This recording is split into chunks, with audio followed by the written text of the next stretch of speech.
في كرة القدم الحديثة ما بقاش المدربين واللاعبين هم الأساس، لأ ده بقى في شخص هو اللي بيعرف المدرب أخطائه ويعرف اللعيب أخطائه ويطوره. الشخص ده اسمه محلل أداء، والمفاجأة إن المصريين أبدعوا في المجال ده، لكن مش في مصر بس، لأ ده في العالم كله خصوصا في أوروبا، وعشان كده أنا جاي أحكي لك عنهم. بس قبل ما نبدأ كالعادة شيك أو قهوتك واشرب مية عشان صحتك، ويلا بينا نبدأ. تعال أعرفك يعني إيه محلل أداء. محلل أداء من اسمه هو الشخص اللي بيحلل ماتشات، بس مش زي خالد الغندور أو عماد متعب على سبيل المثال، يعني مش الحصر، مع احترامي ليهم، يعني دي ناس بتطلع تفتي وتقول اي كلام او بتشرح الحاله مش بتحللها، هم مجرد واصفين للقطات. فاهم ايه رايك في اللقطات دي؟ ومش المثالين اللي ذكرتهم دول بس اللي كده، لا ده يعتبر معظم اللي بيظهروا في القنوات الرياضيه. هشرح لك الموضوع بطريقه بسيطه. يعني انا مثلا محلل اداء لفريق معين، فليكن فاركو، تمام؟ قول تمام. فاركو مثلا هيلاعب كهرباء اسماعيليه، انا المفروض احلل اخر ماتش الفريقي واخر كام ماتش الكهرباء اسماعيليه، واحدد نقاط القوه والضعف عندي وعند الفرق المنافس،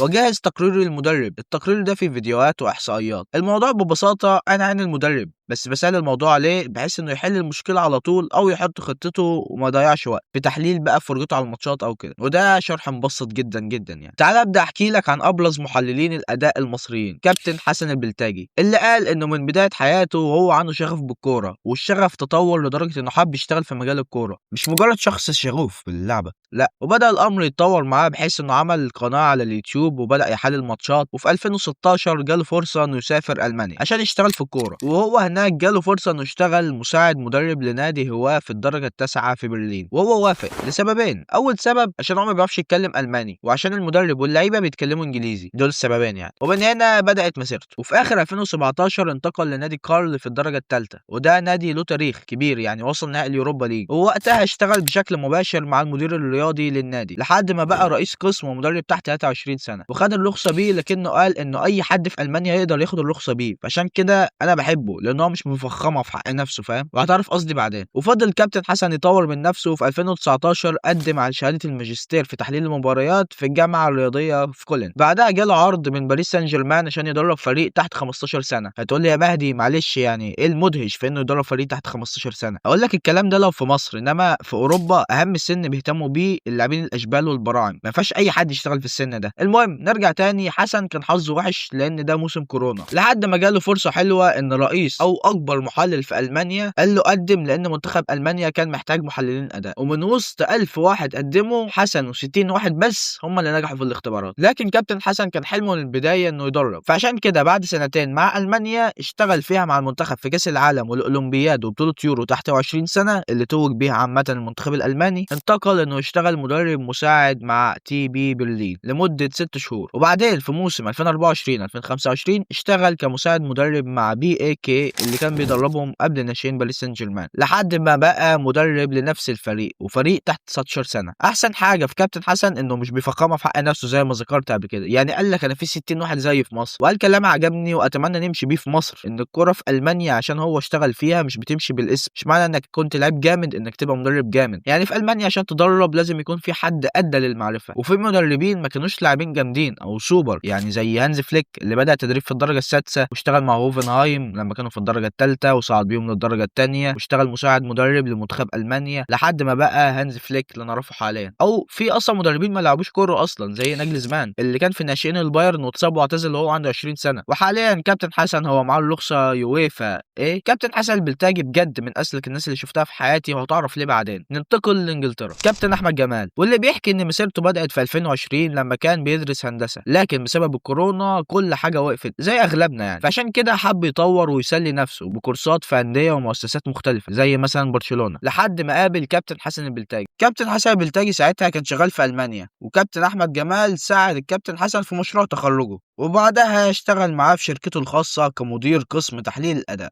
واشتغل في نفس الوقت بشكل تطوعي مع نادي فنلندي اسمه كاجاني هاكا، والفريق ده صعد للدرجة الثانية بعد غياب حوالي 20 سنة. وسافر بعدها كابتن أحمد عشان يدرس في لندن بجامعة سانت ماري، وحصل على البكالوريوس ساعتها في تحليل الأداء واكتشاف المواهب. واشتغل مع فريق نسائي، والفريق ده شارك في دوري الأبطال، واشتغل في فريق درجة رابعة في ألمانيا، وبعدها انتقل لنادي ويمبلدون في الدرجة الرابعة في إنجلترا، وده أول دوري محترف في الدوري الإنجليزي. الكلام ده موسم 2024 2025. والدوري ده مش دوري هواه عامة، وبيتم اذاعته، والنادي ده من سنتين كان بيصارع على الهبوط، لكن احمد في شغله مع الفريق ومساهمته الفريق قدر يتاهل للليج 1 وده قبل الشامبيونشيب على طول. وحاليا هو محلل الاداء نادي كوينز بارك رينجرز كابتن محمود سليم، وده اعتقد فيه كتير عارفينه لسبب واحد، ان هو محلل اداء منتخب مصر من الاول. محمود سليم خريج كليه الهندسه واشتغل في مجال الصحافه كمتطوع، لان في موقع اسمه استاد القاهره نزل بيطلب صحفيين متطوعين بدون مقابل بس هيستفادوا ويتعلموا المهنه. وبعدها اشتغل في موقع سوبورتانا شويه اسابيع، وفي صيف 2015 بدا ينشر على موقع المصري اليوم،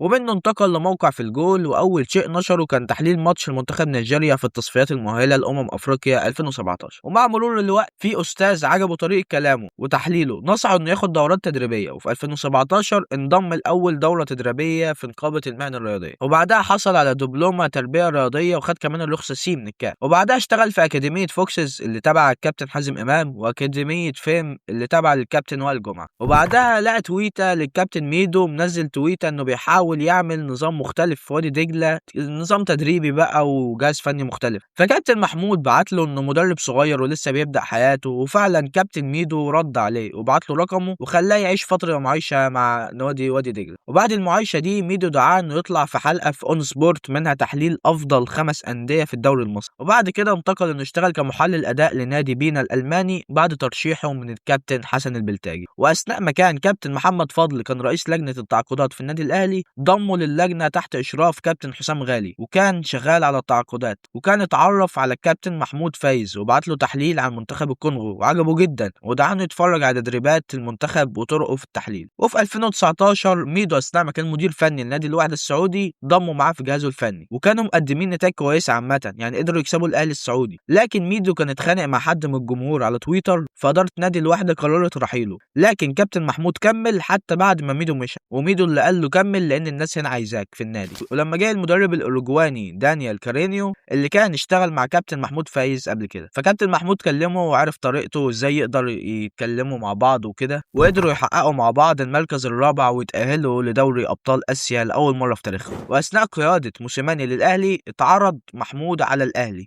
انه ينضم للنادي الاهلي كمحلل اداء، ولكن جاله عرض من منتخب مصر اثناء فتره كيروش، واستمر محمود سليم مع المنتخب مع كذا مدرب، وده اللي بيثبت كفاءته، بحيث ان هو كان مع كيروش وكابتن ايهاب جلال الله يرحمه ورو فيتوريا واخرهم الكابتن حسام حسن. وعلى فكره كابتن ابراهيم حسن هو اللي كان طالب محمود بالاسم، يعني هو اللي قال له احنا عايزينه معانا في الجهاز. وكابتن محمود حلمه انه يشتغل مع جوارديولا، وانا اتمنى بصراحه انه يحقق حلمه في يوم من الايام. مين ما يتمناش يشتغل مع جوارديولا بصراحه يعني. كابتن سعيد النحاس ده يعتبر من اصغر الشباب او محللين الاداء اذا ما كانش اصغرهم في مجال تحليل الاداء. كابتن سعيد برضو الموضوع بدا معاه بسبب حبه وشغفه بالكوره، بدا يتعلم اونلاين، بس هو ما شاء الله درس حاجات كتيره جدا، وكل ده وهو ما شاء الله عنده 19 سنه بس. وبرضو بدايته كانت في كورونا، اتخرج من كليه علوم وبعدها يعني كرس وقته لشغل الكوره. المهم سعيد بدا كمدرب مساعد لفريق الجبلين السعودي في دوري يالو لمدة 2 سنين، واشتغل كمحلل أداء لنادي بيشا السعودي، وكان محلل أداء لمنتخب أنجولا لحد ما انضم للأهلي كمحلل أداء بطلب من مارسيل كولر موسم 2024-2025 بعد ما كان الأهلي طالب محللين أداء،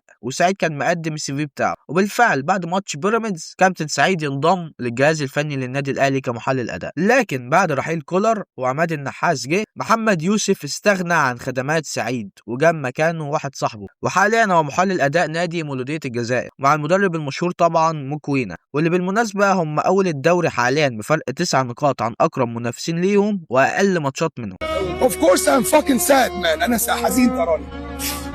دي طبعا بعض الامثله مش كلها بس دول ابرزهم. طيب ننتقل للنقطه الثانيه، ايه المشاكل اللي بتقابل معظم محللي الاداء في مصر؟ ان مفيش فرصه متاحه لك، انت في مصر مفيش فرصه انك تشتغل حتى كمتطوع، اما في دول زي انجلترا والمانيا انت عندك حرفيا 1000 نادي تجرب فيه سواء اكاديميات او فرق هواه او فرق محترفه. وعندك في مصر اصلا المدربين ما بيعترفوش بمحللين الاداء، زي مثلا الكابتن حلمي طولان اللي قال لنا مش عايز محلل اداء لمنتخب مصر الثاني اللي هو كان ساعتها كابتن عمرو الخشاب، لكن في ناس بتعترف بدور محلل اداء زي ميدو، وقال ان وجود محلل اداء مع اي نادي او منتخب مهم جدا. وحتى لما درب الوحده السعودي زي ما ذكرت ضم الكابتن محمود سليم، وحاليا في فرق في الدوري المصري عندها محللين اداء زي الاهلي والزمالك وفاركو وانبي ووادي دجله. وعلي طه كان محلل اداء للاسماعيلي في بدايه فتره الكابتن ايهاب جلال الله يرحمه، وعامه كانوا مقدمين فتره ممتازه جدا. حتى لو تفتكر الفتره دي كانوا تعادلوا مع الاهلي والاسماعيلي كان بيعاني، وكابتن ايهاب قدر ينقذه وانهوا تقريبا في مركز متوسط. وفي طبعا ناس بتحلل بشكل كويس جدا بس مش شغاله في نادي، يعني زي مثلا احمد عز. كابتن احمد عز المحلل هو كده كده مشهور، يعني مش محتاج ان نتكلم عنه، وباسم الصاوي واحمد عفيفي طبعا. ومن مكاني احب اشكر المحمودي واسلام سامي مقدم برامج سوبر ليج، انه دايما بيهتم انه يطلع ناس بتفهم ويعرف الناس او الجمهور عامه على ناس بتفهم بجد، مش بتطلع تقول اي كلام، لان الحياه ابيض واسود